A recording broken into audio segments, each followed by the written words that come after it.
ඔයා හිතන විදිහට අපි කැමති දේවල් අපිට හම්බ වෙන එකටද සතුටු කියන්නේ?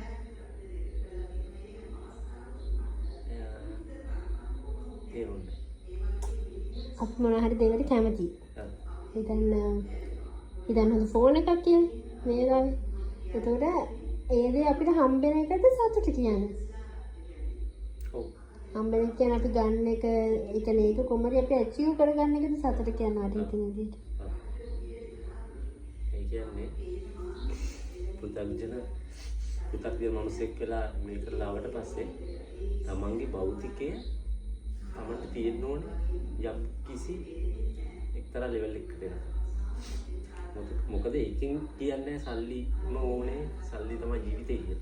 එහෙම නෙමෙයි. ඒක තියෙන්න ඕනේ. භෞතිකය කියලා ගත්තාම අපිට වටිනා කියන දෙයක් තියෙනවා. ඒකෙන් අපිට හැදෙන පව එකක්. හොඳ වාහනයක් තියෙනවා නම් අපිට ඒක ලැබෙන පොඩි පව එකක්. ජීවත් වෙන්න නම් පොඩි පව එකක් ඕනෙමයි දුකින් ඉන්නවට වඩා.